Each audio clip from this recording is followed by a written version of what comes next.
Hey, what's up? How are you? Welcome to another tutorial here on my Rode Studio channel. This time we will review a production I did in the style of DJ/producer Eli Brown. His musical style is very raw, aggressive with a lot of energy, a certain dark sound and pairing those foreboding textures with a stinging and destructive rhythm.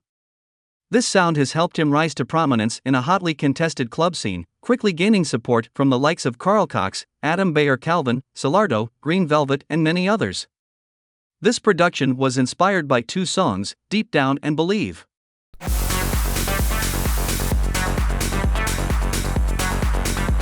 got to believe something. Why not believe in me? Within the group of drums, I have 6 tracks. The first is the kick, hi-hats. I have another sample of hi-hats that is acting as a layer for the first sample, and some claps.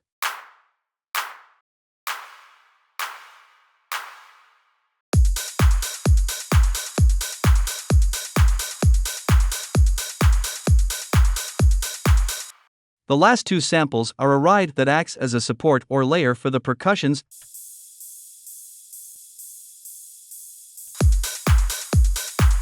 and a snare roll.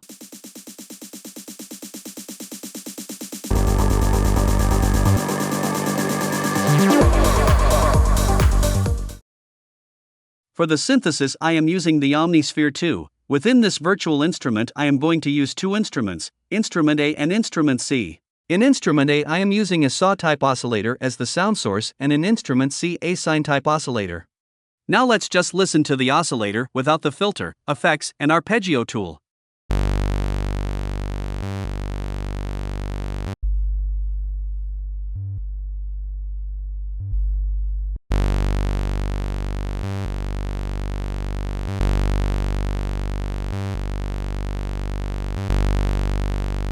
After having selected your sound source, we are going to activate the filter. It is important to leave the filter envelope in this way: attack, decay, sustain and release. I'm going to activate the filter where I have this very simple rhythmic pattern. Now I'm going to open the cutoff and close it so we can hear how the filter is acting in conjunction with the arpeggiator.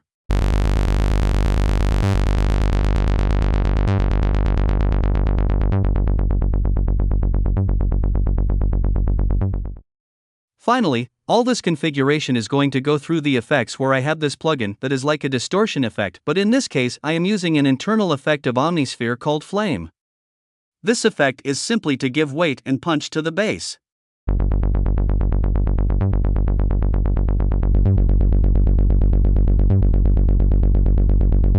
Now we are going to move on to the effects where I have them integrated here in the group. The first effect is the equalizer where I am removing a little weight in the sub-bass area up to 40 Hz. Then with the drive I am going to generate a little more harmonic distortion in the lower mid-frequency area and bass frequencies. With multiband dynamics, what I'm going to do is configure the compressor for each frequency range. In this case we have the low frequencies and the mid frequencies. Lastly, I am adding the compressor glue just to generate a bit of pressure to the synth bass. Here I have the audio effect rack, where I am running the echo plugin in parallel with the original audio, and lastly, I have an equalizer that is going to do a low frequency cut where it will be activated in certain parts of the production. If we see the red dot here, this means that the device on of this plugin is automated. If I click on the button, Ableton will show us the automations, and here it shows us in which part it is activated and in which part it is deactivated.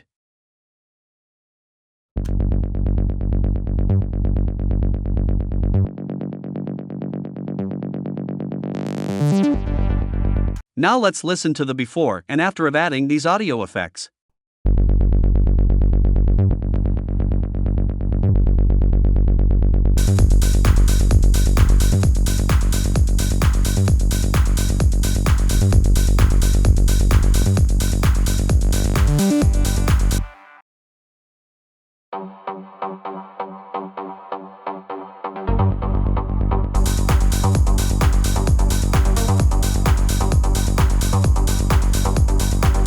To achieve this sound we are first going to turn off the effects to concentrate on the synthesis.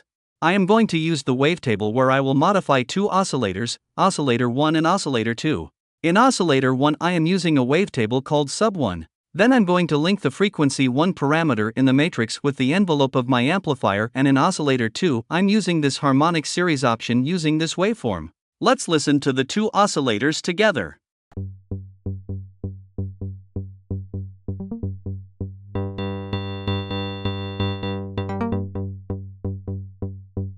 Now let's go to the effects. The first effect is the pedal. What the pedal is going to do is generate aggressiveness in this sound since it doesn't have any aggressiveness. The second effect is a saturator. The third plugin is an equalizer where I am going to select the frequency range that I want for this sound in the mix of this production. Then we add a modulation effect that is the chorus, simply to make this sound expand the stereo image and have movement in the frequencies.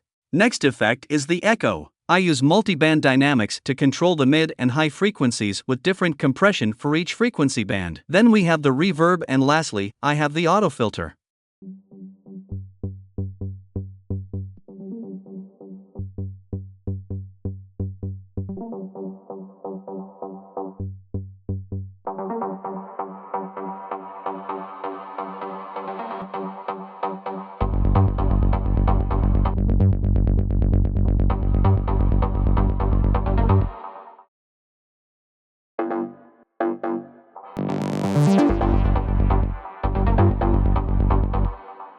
For the synthesis of this sound, I am using the wavetable instrument in which I select this oscillator from wavetable sub 1, then I select this type of filter and I link the frequency with the envelope of the amplifier.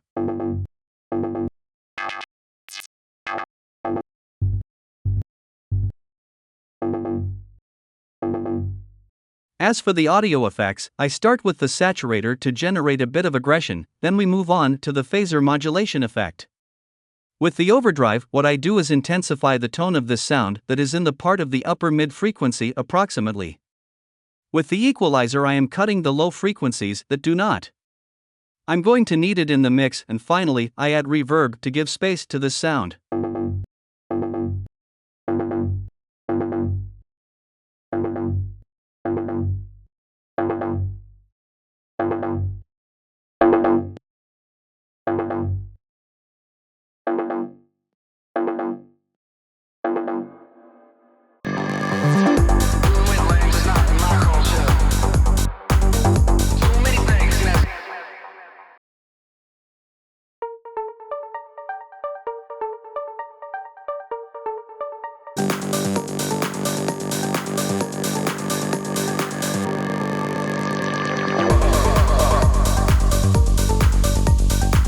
For the synthesis of this melody, we are going to use two oscillators. In oscillator 1, I am going to use the FM fold wavetable, and in oscillator 2, I am going to use the basic wavetable that comes by default when opening wavetable, but in this case, I am going to modify this parameter to have this effect on the wave.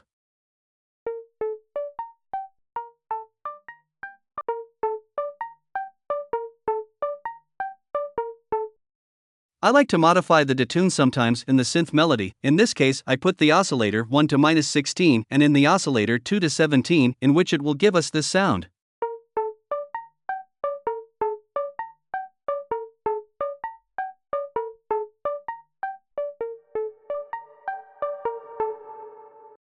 From there, I activated the filter where the frequency parameter linked it with the envelope of my amplifier. In the effects, I start with an equalizer simply to eliminate the low frequencies that I will not need in the mix. The second plugin is the overdrive, simply to generate harmonic distortion and give this instrument more presence. The third audio effect is the autopan to generate movement. Then we add echo in ping-pong mode. Then we add utility where I am automating the gain, where I am going to execute a fade in certain parts. For example, here we have the fade in automation. It is quite long, and on the other hand we have another fade in. With the reverb, in the same way I am automating it in this part.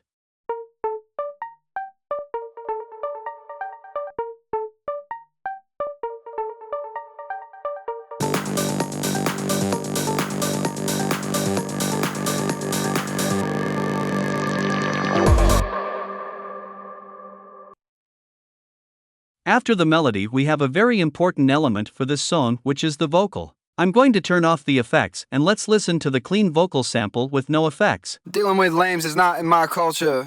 Dodging bad vibes in my blacked out Rover. Now, what I wanted with this vocal sample is to give it more aggressiveness like a radio effect and distortion. I'm going to use the pedal effect to generate distortion by adding 60% dry/wet. Then with the compressor I try to squash the signal a little more since what I wanted was to make this vowel more dense. With the equalizer I selected the frequency range I wanted to mix with the instruments and then added an interesting vibrato effect. I added the flanger effect through the audio effect rack, where I am placing the echo or delay effect in parallel mode. This way I can calculate the amount of delay effect I want for the mix with the dry audio and finally a reverb. Dealing with lames is not in my culture. Dealing with lames is not in my culture. Dealing with lames is not in my culture. Dealing with lames is not in my culture. Dealing with lames is not in my culture. Dealing with lames is not in my culture. Dealing with lames is not in my culture. Dealing with lames is not in my culture. Dealing with lames is not in my culture. Touching bad vibes, I'm a blacked out robo. Too many snakes messing with a vulture. Touching bad vibes, I'm a blacked out robo.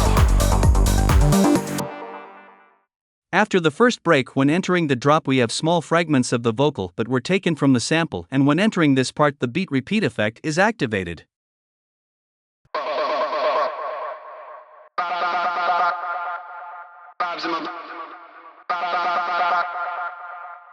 And well, to end this tutorial and not make it so long, I am going to show you some elements that are like details for this production. Elements like a reverse sample, a pad and some effects.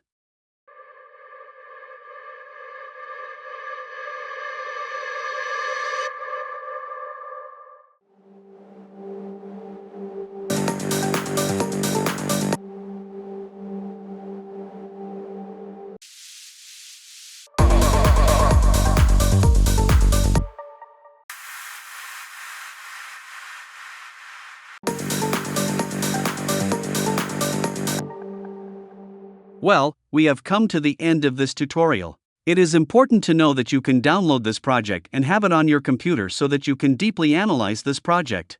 It will be available on my gumroad.com account and on my patreon.com account. Without further ado, see you in the next video.